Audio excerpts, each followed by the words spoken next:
atas segala limpah rahmat, nikmat serta hidayahnya. Pada pagi ini kita masih melaksanakan kegiatan rutin kita sebagai pendidik, yaitu mengajar. Salawat dan salam kita khususkan kepada baginda Nabi besar Muhammad Sallallahu Alaihi Wasallam yang samanya kita nantikan hingga yang kami harapkan. Yang kami hormati Ibu Wakil Kepala Sekolah beserta KRI SPD, yang saya hormati Bapak Ibu guru hebat beserta diri bangunan musyawarah yang selalu semangat, yang selalu menuntun anak-anaknya mencapai kebahagiaan yang setinggi-tingginya. Dalam kesempatan yang baik ini, sang guru penggerak, dan alhamdulillah kami sampai dengan hari ini sudah masuk dalam modul 1.4 yang akan saya designasikan kepada Bapak Ibu khususnya di SMP Negeri 26 Musyawarah. Bapak Ibu yang berbahagia, terkadang paradigma yang sekarang kita akan ubah terkait dengan bagaimana kita menyelesaikan permasalahan-permasalahan di sekolah, terbawa dengan apa yang tertanam di benak kita dikala kita zaman masih sekolah dulu. Marah, betul? Iya. Marah, kadang kita mendapatkan sebuah hukuman, ya.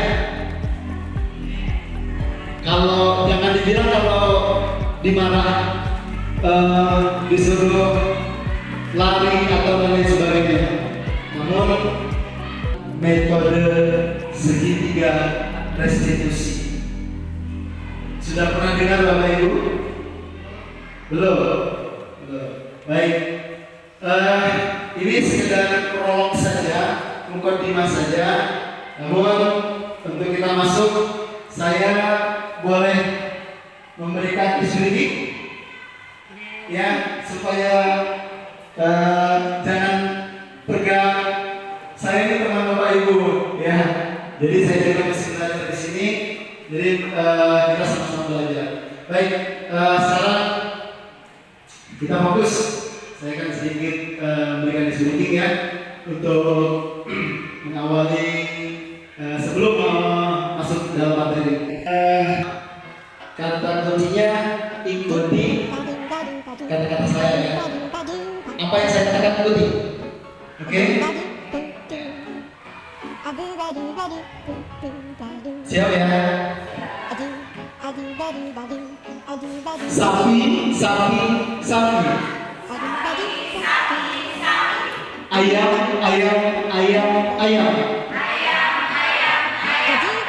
Kambing. Berapa sapi?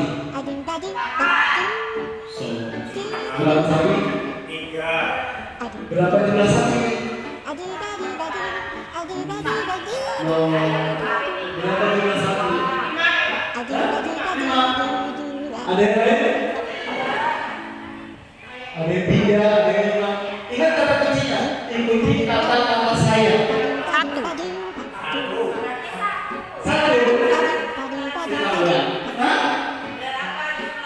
Iya, jawabannya berapa jumlah sapi? Kasih tepuk tangan bagi ibu. Ikuti kata-kata saya. Ya. Terima kasih. Kita lanjut di sini ya. Tentang sedikit saja, sedikit ya, tentang budaya positif di dalam selama pendidikan CGP. Saya didampingi oleh 2 orang ini. Fasilitator saya Bapak Suharyanto SPD, kemudian pengajar praktik Ibu Siska Andriani SPD. Ini kedua orang yang mendampingi kami CGP di angkatan 11 tahun 2024.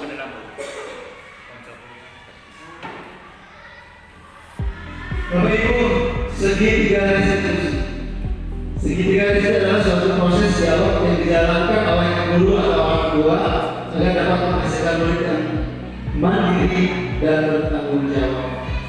Nah, jadi lebih berfokus pada komunikatif. Ya, terkadang kan kita melihat anak ini nakal, melihat anak ini tidak mengerjakan tugas, melihat anak ini melakukan sebuah kesalahan, tetapi kan kita belum tahu apa yang melatar belakangi anak tersebut melakukan hal tersebut. Iya, yang kita tahu dia salah, yang kita tahu dia tidak mengerjakan tugas, yang kita tahu dia melakukan sebuah kesalahan. Itu yang kita tahu. Tapi kita tidak pernah melihat kenapa dia melakukan hal itu. Nah, di sini kita akan coba.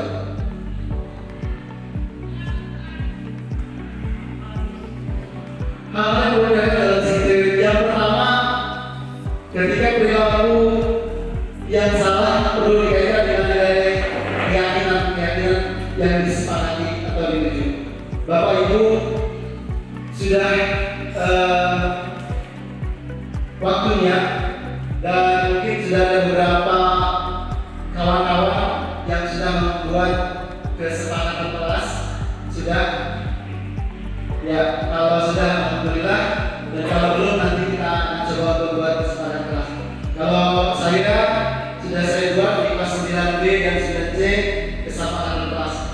Ya, jadi itu dulu yang kita buat supaya anak tahu apa yang harus tidak dilakukan. Ya, orang untuk melakukan kesalahan untuk memperbaiki masalah. Jadi si anak yang melakukan sebuah kesalahan itu tentunya dia akan bersedia untuk tidak melakukan hal tersebut. Kemudian bagaimana mencari masalah sebisa mungkin mereka memiliki hubungan dengan masalah yang ada. Jadi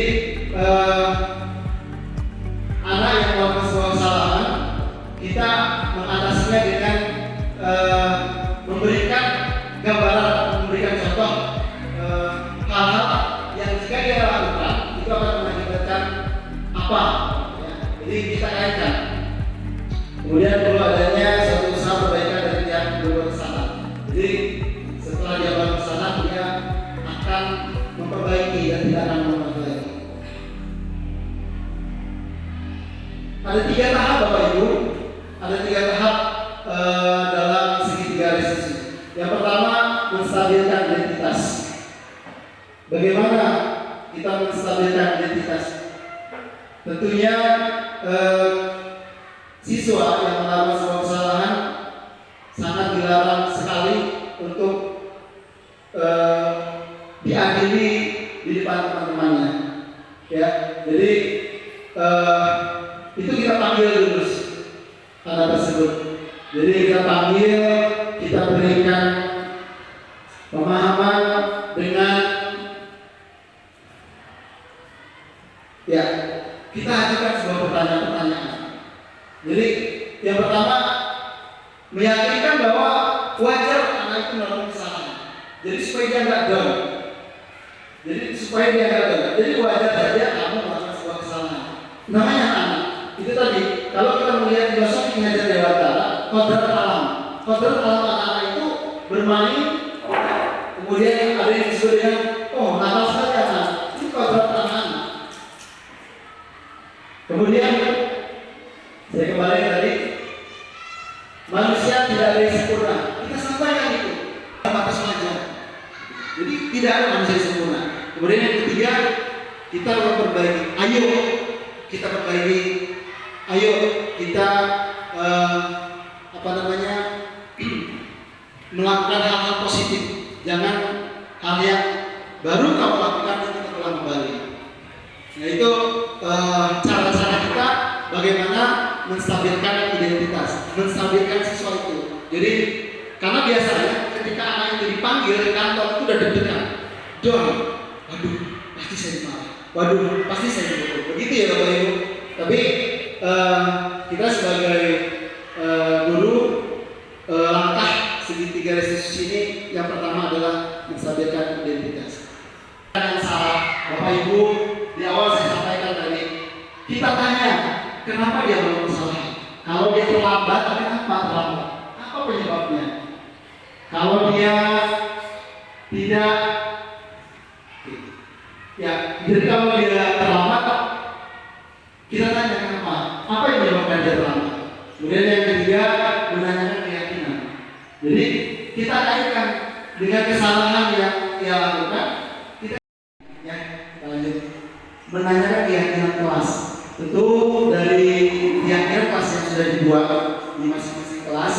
Nah, siang tersebut dikaitkan. Jadi kita ajukan, ya, ajukan pertanyaan terkait dengan keyakinan kelas yang sudah dibuat. Yang pertama, seandainya dia terlambat, jadi dia datang terlambat saat yang dia lakukan. Jadi kita kaitkan dengan keyakinan. Sebutkan saja, sampaikan kepada anak tersebut. Coba dari keyakinan kelas yang sudah dibuat, ada nggak kesalahan yang kamu lakukan ini sesuai dengan keyakinan kita? Nanti kan dia akan berbicara, oh iya Bu, atau iya Pak, bahwa saya terlambat, saya tidak tepat waktu, misalkan gitu. Jadi keyakinan kelas itu dikaitkan dengan kesalahan yang dia lakukan. Jadi kita tanyakan dulu. Kemudian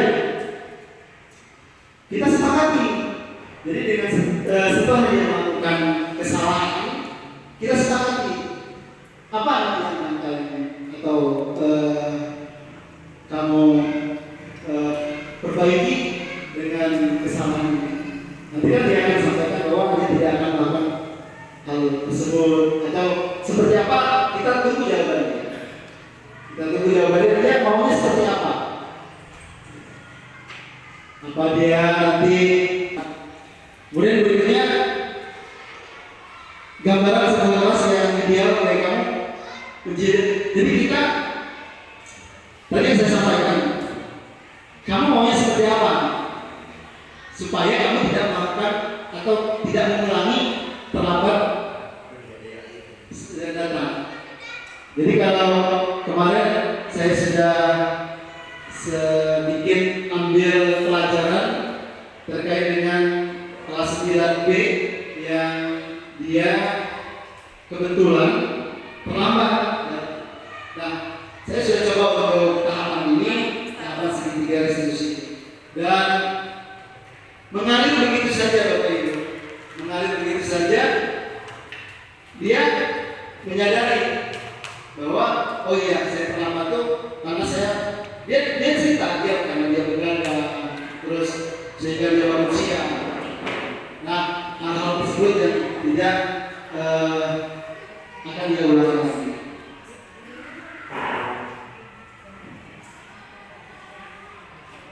Kesimpulannya bahwa kegiatan ataupun penanganan permasalahan di sekolah itu diharapkan tidak ada lagi bahasa kamu harus, jadi dengan bahasa hukuman ataupun sanksi.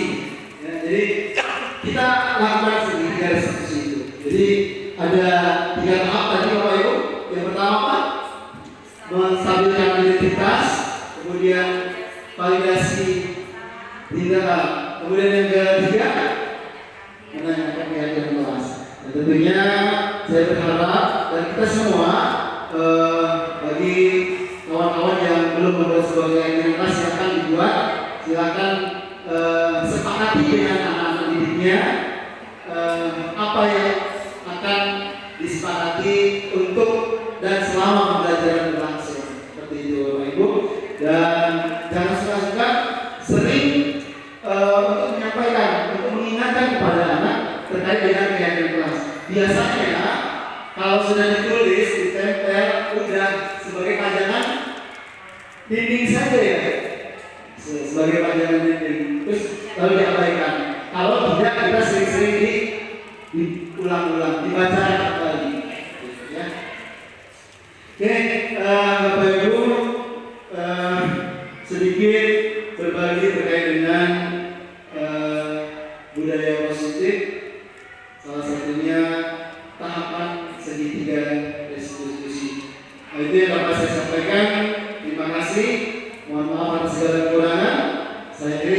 Assalamualaikum warahmatullahi wabarakatuh.